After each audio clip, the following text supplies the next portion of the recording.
تحریر فرمایا کہ میرا تعلق اہل تشیع سے ہے اور فقہ حنفی پہ جو اعتراضات ہیں ان میں سے ایک اعتراض یہ بھی ہے کہ موت کے بعد حنفی فقہا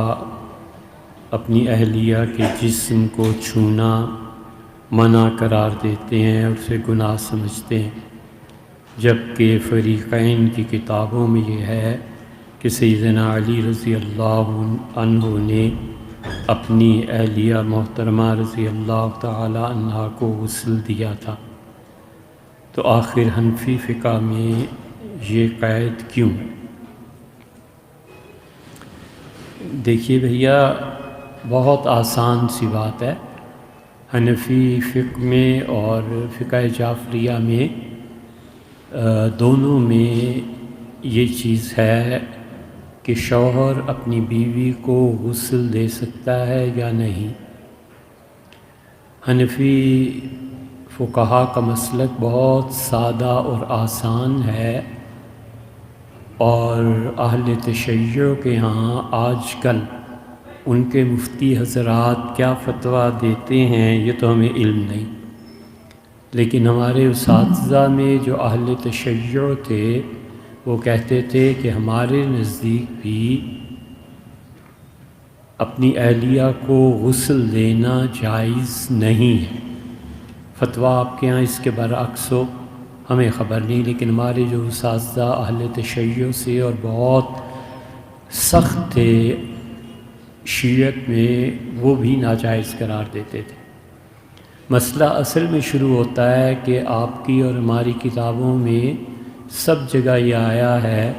کہ امیر المومنین سیدنا علی رضی اللہ تعالیٰ عنہ نے اپنی اہلیہ صاحبزادی صاحبہ رضی اللہ تعالیٰ عنہا کو غسل دیا تھا۔ اتنی بات تو آپ کے ہاں بھی ہے، ہمارے ہاں بھی ہے۔ رہ گئی یہ بات کہ حنفی فقہا اس سے کیوں منع کرتے ہیں، تو کہتے ہیں کہ اس کے برعکس جائز ہے، یعنی اگر مرد کو نہلانے والا کوئی اور نہ ہو تو بیوی اپنے شوہر کو غسل میت دے سکتی ہے، اور وجہ اس کی یہ ہے کہ ابھی تک نکاح کا اثر باقی ہے۔ یہ عدت ہے نا، یہ پورے نکاح ہی کا تو اثر ہے کہ وہ جتنے بھی دن عدت کے گزارے گی، حقیقت میں اس نکاح کے موت کے بعد نکاح ہوا، پھر موت ہوئی، پھر یہ، تو اب وہ چونکہ اس ساری مدت کو گزار رہی ہیں تو ان میں نکاح کا اثر باقی ہے، جبکہ شوہر پہ نکاح کا اثر باقی نہیں رہتا، وہ تو انتقال کے فوراً بعد ہی ٹوٹ جاتا ہے، ختم ہو جاتا ہے۔ ایک بات تو یہ۔ دوسری بات یہ ہے کہ سیدنا علی رضی اللہ عنہ نے غسل دیا تھا۔ ہمارے حنفی فقہا کہتے ہیں کہ ایک ہے غسل دینا، میت کے جسم کو چھونا، اور ایک ہے کہ میں بھی غسل میں شریک تھا، پانی لانے میں شریک تھا، یا کوئی چیز دینے میں شریک تھا، یا کپڑے اور کفن پہنانے میں شریک تھا، تو اس قسم کی چیزوں کو بھی کہہ دیا جاتا ہے۔ اس سے ہمارے حنفی فقہا اس کی توجیہ یہ کرتے ہیں کہ سیدنا علی رضی اللہ عنہ غسل میں شریک تھے، لیکن یہ نہیں ہے کہ انہوں نے جسد اطہر کو چھوا ہو اور یہ بات ہوئی ہو، بلکہ پانی لانے میں اور دیگر امور میں مدد کرنے میں۔ حنفی فقہا تیسری چیز یہ کہتے ہیں کہ حضرت ابوبکر رضی اللہ عنہ کی اہلیہ جو خلیفہ مسلمین تھے، ان کی اہلیہ اسماء بنت امیس رضی اللہ عنہ آئی تھیں اور انہوں نے غسل دیا تھا، کیونکہ جب وہ بیمار ہوئی ہیں تو حضرت ابوبکر رضی اللہ عنہ نے اپنی اہلیہ سے کہا کہ جاؤ اور رسول اللہ صلی اللہ علیہ وسلم کی اہلیہ کی بیٹی، ان کی بیٹی بیمار ہیں، ان کی خدمت کرو۔ اور سیدنا ابوبکر رضی اللہ عنہ خود تشریف لائے اور انہوں نے آ کے حضرت فاطمہ رضی اللہ عنہ سے کہا کہ بیٹی آپ جانتی ہیں مجھے اپنی اولاد سے زیادہ رسول اللہ صلی اللہ علیہ وسلم کی اولاد محبوب رہی ہے، آپ جانتی ہیں میں آپ لوگوں کے ساتھ کتنا اچھا تھا اور ہوں۔ تو پھر اپنی اہلیہ کو بھیجا اسماء بنت امیس رضی اللہ عنہ کو، اور کہا کہ جاؤ۔ تو اس سے فاطمہ رضی اللہ عنہ بہت شرم و حیا، تو انہوں نے کہا کوئی ایسی چیز کر دو کہ میری میت پہ بھی کسی کی نظر نہ پڑے،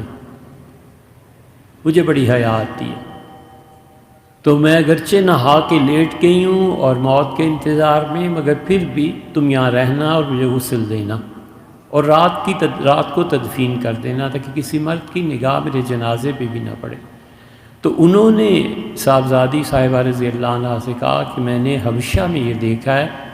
کہ عورت کی میت کے لیے وہ کیا کرتے ہیں، اسے چارپائی پہ لٹاتے ہیں اور اس کے اوپر ایک کبہ بنا دیتے ہیں اور اس کے اوپر بھی چادر ڈال دیتے ہیں تاکہ اصل میت پہ نگاہ نہ پڑے۔ بہت خوش ہوئے، فرمایا میرے لیے اگر ایسا ہو سکے تو کر دینا۔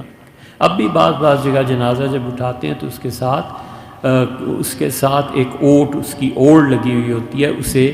بند کر دیتے ہیں تاکہ میت کہیں گر نہ جائے۔ تو یہ وہی چیز تھی۔ تو حنفی فقہا یہ کہتے ہیں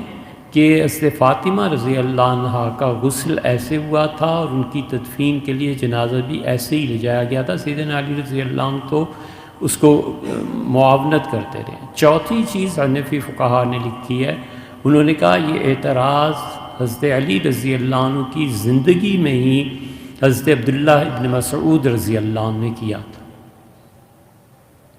اور عبداللہ ابن مسعود رضی اللہ عنہ کا مسلک یہی تھا کہ بیوی شوہر کو غسل دے سکتی ہے، شوہر بیوی کو نہیں۔ تو سیدنا علی رضی اللہ عنہ نے جب غسل دیا تو عبداللہ ابن مسعود رضی اللہ عنہ نے ان کو یہی بات ارشاد فرمائی، پیش کی ان کے سامنے۔ تو انہوں نے کہا ما علم تھا، آپ کو پتہ نہیں ہے کہ حضور اقدس صلی اللہ علیہ وسلم سے فرمایا تھا کہ فاطمہ جنت میں بھی تمہاری بیوی ہیں اور اس دنیا میں بھی۔ تو چونکہ وہ میری بیوی ہیں، میری خصوصیت ہے، حضور صلی اللہ علیہ وسلم نے ان کے لیے اور میرے لیے یہ ارشاد فرمایا، اس لیے میں نے غسل دیا۔ تو یہ ساری چیزیں پھر ابن مسعود رضی اللہ عنہ چپ ہو گئے۔ شامی میں بھی یہ بات آئی ہے۔ تو سیدنا علی رضی اللہ عنہ کا غسل دینا یہ آپ کے ہاں بھی ہمارے یہاں بھی، لیکن ہم اس کی توجیح کرتے ہیں، اس کی تعویل کرتے ہیں، جس سے حنفی فقہ پہ اعتراض باقی نہیں رہتا۔ آپ کے یہاں مفتہ بہی قول اب کیا ہے؟ اساتذہ سے یہی سنا تھا کہ اب بھی ہمارے یہاں وہی قول ہے جو حنفیہ کے ہیں، مگر اب کیا ہو ہمیں معلوم